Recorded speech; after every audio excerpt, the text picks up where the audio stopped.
On what basis? Well, I studied us as a people. I interviewed black men and black women across the country.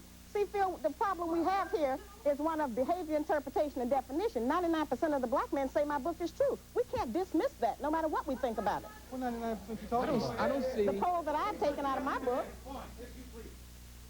Well, I don't see where the fact of where she got the information has anything to do with the validity in the statement. And what I hear constantly is, where do you get your data? Is the information incorrect? If it's incorrect, then I think then you need to examine where it came from. But if it's not, sounds then like why? You agree with the book. Well, I do agree with a lot of the statements made in the book. But what I'm addressing now is what she said. Yeah. You're upset at the challenge to her authority. Well, I mean, I don't see where the question has any importance to what's going on. Okay, hang on one second. Yes, ma'am. I'm just wondering, how did the white women's liberation movement hurt you? You mentioned that earlier. Well, it did, because prior to that time, we were standing with our men and our children, trying to make a way for our families and get what we thought we deserved here in the form of equality and opportunity. But once we got on your side, then it made it appear as if we were just with women against men. That was because of the argument that you all had with the white man, which is not our business. I'm trying to deal with this. Yes, sir.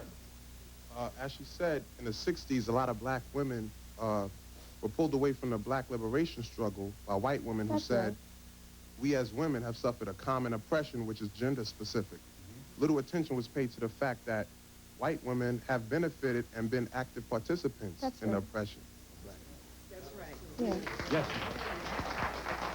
Don't you think that everybody has their own choice as a person, which way they want to go, as far as we had one before y'all brought us here as slaves. We used to have choices.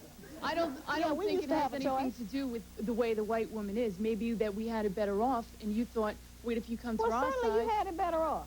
It was, you have but it better it was our off choice. now. You have benefited and now the black women, they like the way we live, and they want to live the same way. And but it has nothing to do with... tell us that would lead to separation and loneliness, and that's what it did. But it was your choice. It was your choice as a woman. It's your choice as a woman, which way you want to go. You want to come to our side? To come here. You come to our side. Sir. Essentially, when I read the book, it said that the black man was the one that was supposed to develop the black woman. Now, I'd like to know, no matter how much the black woman is developed or submissive to the black man, how does that make him feel any more a man or put him in any better position than he is now? We have to rebuild our men. We have to try to help give him confidence. As a mother and the first teacher, we are in a position to do that. God made a man and a woman so that they could complement each other in each nationality. So we have to help rebuild our men. That's something that we do out of love. Over here, Miss Ali. You know, your book is very destructive. I've read Hakeem's book. I've read your book. Hakeem's book is about black men and women being complementary to each other, loving each other, supporting each other, dealing with the weaknesses and the strengths and the positiveness. And his book is instructional. It's not a read-through, it's a study. It's not a destruction, it's a manual for African-American men and women and children. All I have heard from you is negativity. This is what I call the black man's guide to misunderstanding the black woman. Well, what we have... Yes, ma'am. Yeah, I want to just go back to the question of your research, because I think that whoever said that research was not important, I think that is totally erroneous. And it would be let me finish. And it would be unprincipled of you not to state clearly and precisely where you did get your data. And the other question I have for you is, are you saying then that submission and cooperation are one and the same? Because I would like to know that. Yes, ma'am, I am. I'm saying that. And yes. And now in regard to what you said before about my research, as I said, I've gone over that over and over. We have a situation where I am trying to teach our people that we have lost the principles and values that we came here with. The use of bibliography and footnotes is very recent history, only about 300 years. So that's not our standard. That's not our practice. That's one that the white people have set up because of their distrust. I don't have any responsibility to follow any of the rules you all follow. I am trying to give us a new set of rules of how we can be successful. Our educated class has failed us. We are in New York City talking about one of the most controversial books since Salman Rushdie wrote one. The Black Man's Guide to Understanding the Black Woman. Shahrazad Ali, its author, and we'll be back to let this audience in just a moment.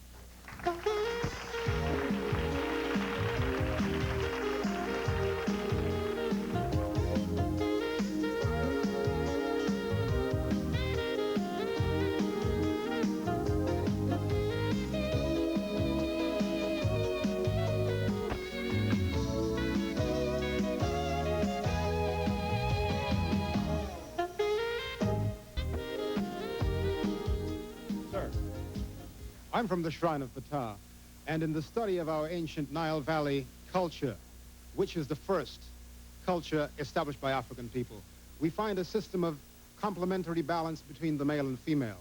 Because most of the African people in the diaspora grow up under the Shemitic system of patriarchal systems, we have lost our way. We need to get back into the African system of the equal balance.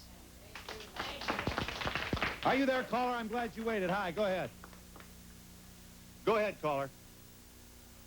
Hello? Hello? Yes, please go ahead. I don't have a lot of time. Oh, okay, all right. What I quickly want to say is the fact that I believe that this book has become a more divisive tool between the black man and the black woman than more of making a black man understand what a black woman is all about. Number two, she still has not told us where she's gotten the data from. I'd like to ask Sister Ali, where did you get your data from? What age group of men did you speak to? What cities did you go to? We still haven't had that question answered All yet. right. Miss Ali commenting.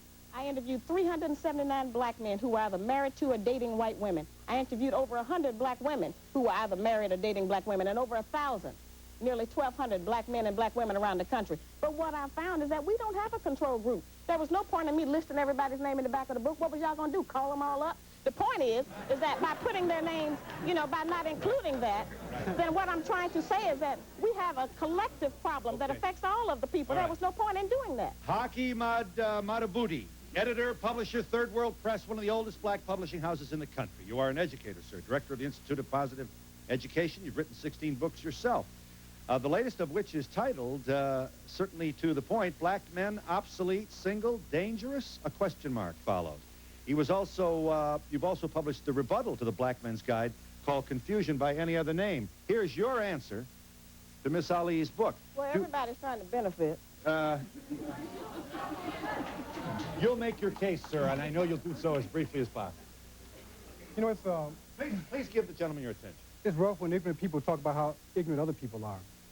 I think that Miss Ali has misstated the case. Her book is not political. It's ahistorical. About every page in the book blames black women. She does not go to the book to read from the book because the book is inaccurate. Everything from telling the woman's brain is smaller than the black man's brain, that essentially the male violence is okay within the context of the home, that I think we have to begin to realize that if Fannie Lou Hamer had this book, if Sojourner Truth had this book, if Harriet Tubman, or any of our great women who have essentially led us to freedom had this book, they would throw it away. That the content of the book is not developmental. The content of the book is divisive. Everything from the language that she uses. I mean, she used savage in the book 27 times. It's just one example, calling black women savages. I think it's very clear that we live in a world that is ruled by men, no doubt about that. It is a world that is ruled primarily by white men, okay? Now, the world is not working. It is not working. And anytime you hold down one half of the species, it's not going to work. I'm saying now, since the world, it's to go backwards 100 years to say that now the black man must enslave black women in order for us to develop. We're not talking It's absolutely, slavery, brother. that's what you're talking about. We're not talking slavery. May I share with this audience just one excerpt Some from... people are into denial. Phil, don't go to the back of the book. Let's start in the front. Well, I know what you're going to do. what now, am I you going know to do? I know by now. Tell me what I'm going to do. What am I going to read? Am I going to read? Read from the book. Read from the book. Go ahead. See yourself. Analyzing the options available to the black man when the black woman's mouth becomes uncontrollably disrespectful. They total only a few. 1, he can walk away, leave the house, get drunk. 2, he can go out, go to his other woman and complain. 3, he can quit the relationship, leave the woman. 4, he can try to argue back and lose.